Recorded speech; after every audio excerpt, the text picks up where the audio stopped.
ಇನ್ನು ಪುಷ್ಪಗಿರಿ ಬ್ರಹ್ಮಗಿರಿ ತಪ್ಪಲಲ್ಲಿ ಧಾರಾಕಾರ ಮಳೆಯಾಗ್ತಾ ಇದೆ.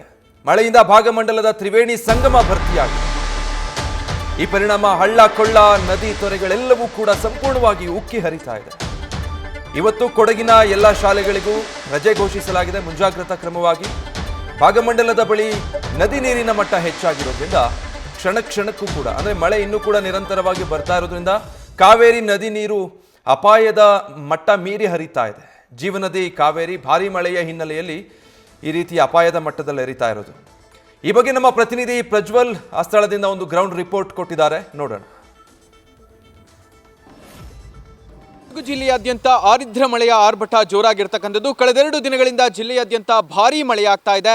ಮಳೆಯ ಪರಿಣಾಮವಾಗಿ ಕೊಡಗು ಜಿಲ್ಲೆಯ ನದಿ ತೊರೆ ಹಳ್ಳ ಕೊಳ್ಳಗಳೆಲ್ಲ ಉಕ್ಕಿ ಹರಿತಾ ಇರತಕ್ಕಂಥದ್ದು. ಸದ್ಯ ನಾನು ಭಾಗಮಂಡಲ ಪ್ರದೇಶದಲ್ಲಿ ಇದ್ದೀನಿ. ಈ ಭಾಗದ ಬ್ರಹ್ಮಗಿರಿ ತಪ್ಪಲೇನಿದೆ, ನೀವು ಹಿಂಭಾಗದಲ್ಲಿ ನೋಡ್ತಾ ಇದ್ದೀರಾ, ಇದು ಬ್ರಹ್ಮಗಿರಿ ತಪ್ಪಲು. ಈ ಭಾಗದಲ್ಲಿ ಕಳೆದೆರಡು ದಿನಗಳಿಂದ ನಿರಂತರವಾಗಿ ಮಳೆಯಾಗ್ತಾ ಇದೆ. ಪರಿಣಾಮವಾಗಿ ಆ ಭಾಗದಲ್ಲಿ ಇರ್ತಕ್ಕಂಥ ಸಣ್ಣ ಪುಟ್ಟ ಹಳ್ಳ ಕೊಳ್ಳ ನದಿಗಳೆಲ್ಲವೂ ಕೂಡ ಉಕ್ಕಿ ಹರಿತಾ ಇರ್ತಕ್ಕಂಥದ್ದು. ಈ ಭಾಗದಲ್ಲಿ ನೀವೇನು ನೋಡ್ತಾ ಇದ್ದೀರಾ, ಸಂಪೂರ್ಣವಾಗಿ ಹಲವು ಪ್ರದೇಶಗಳು ಮುಳುಗಡೆ ಕೂಡ ಆಗಿರ್ತಕ್ಕಂಥದ್ದು. ಅಂದ್ರೆ ಭಾಗಮಂಡಲ ಏನಿದೆ, ಈ ಒಂದು ಪವಿತ್ರ ಕ್ಷೇತ್ರದ ಹಲವು ಪ್ರದೇಶಗಳು ಇದೀಗ ಮುಳುಗಡೆ ಆಗಿರ್ತಕ್ಕಂಥದ್ದು.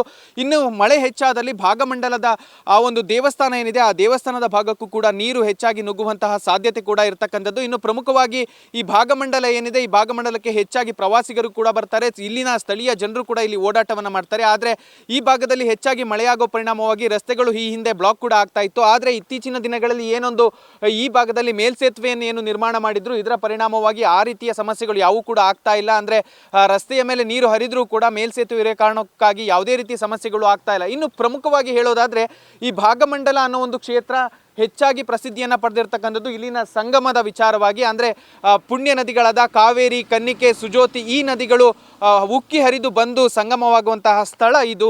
ಈ ಒಂದು ಸ್ಥಳ ಏನು ನೋಡ್ತಿದ್ರೆ ಆ ಸಂಗಮ ಏನಿದೆ ತ್ರಿವೇಣಿ ಸಂಗಮ ಕೂಡ ಸಂಪೂರ್ಣವಾಗಿ ಜಲಾವೃತ ಆಗಿರ್ತಕ್ಕಂಥದ್ದು. ಸ್ನಾನಘಟ್ಟ ಆಗಿರ್ಬೋದು, ಇಲ್ಲಿ ಬಂದು ಹಲವು ಪೂಜಾ ಕೈಂಕರ್ಯಗಳನ್ನು ಕೂಡ ಭಕ್ತಾದಿಗಳು ಮಾಡ್ತಾ ಇದ್ರು. ಆದರೆ ಆ ಪ್ರದೇಶ ಸಂಪೂರ್ಣವಾಗಿ ಇದೀಗ ಮುಳುಗಡೆ ಆಗಿರ್ತಕ್ಕಂಥದ್ದು. ಅಂದರೆ ಕಾವೇರಿ, ಕನ್ನಿಕೆ, ಸುಜೋತಿ ನದಿಗಳು ಉಕ್ಕಿ ಹರಿದ ಪರಿಣಾಮವಾಗಿ ಇಂತಹ ಪರಿಸ್ಥಿತಿ ಇಲ್ಲಿ ನಿರ್ಮಾಣವಾಗಿದೆ. ಇನ್ನು ಪ್ರಮುಖವಾಗಿ ಈ ಭಾಗದಲ್ಲಿ ಏನು ನೋಡ್ತಾ ಇದ್ರೆ ಅಲ್ಲಿ ಜನರು ಕೂಡ ನಡ್ಕೊಂಡು ಹೋಗ್ತಾ ಇದ್ದಾರೆ. ಅಂದ್ರೆ ನಾಪೋಕ್ಲುವಿನಿಂದ ಭಾಗಮಂಡಲಕ್ಕೆ ಸಂಪರ್ಕವನ್ನ ಕಲ್ಪಿಸುವಂತಹ ಆ ಒಂದು ಕೆಳಭಾಗದಲ್ಲಿ ಇರ್ತಕ್ಕಂತಹ ರಸ್ತೆ ಏನಿದೆ, ಆ ರಸ್ತೆಯಲ್ಲೂ ಕೂಡ 3 ರಿಂದ 4 ಅಡಿ ನೀರು ಕೂಡ ಸಂಪೂರ್ಣವಾಗಿ ತುಂಬಿರ್ತಕ್ಕಂಥದ್ದು. ಹೀಗಾಗಿ ಅಲ್ಲಿ ಕೂಡ ಜನರ ಓಡಾಟ ಸ್ಥಗಿತ ಆಗಿರ್ತಕ್ಕಂಥದ್ದು. ಆದರೆ ಮೇಲ್ಭಾಗದಲ್ಲಿ ಮೇಲ್ಸೇತುವೆ ಇರೋ ಕಾರಣಕ್ಕಾಗಿ ಯಾವುದೇ ರೀತಿಯ ವಾಹನ ಸಂಚಾರಕ್ಕೆ ಅಡಚಣೆ ಆಗಿಲ್ಲ.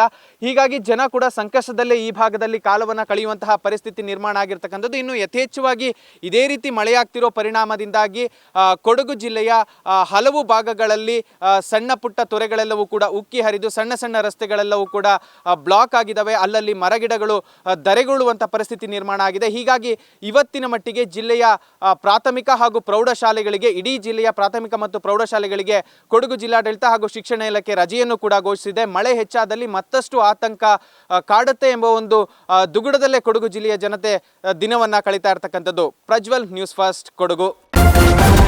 ನ್ಯೂಸ್ ಫಸ್ಟ್ ನಿರ್ಭೀತಿಯಿಂದ ನಿಮ್ಮ ಪರವಾಗಿ.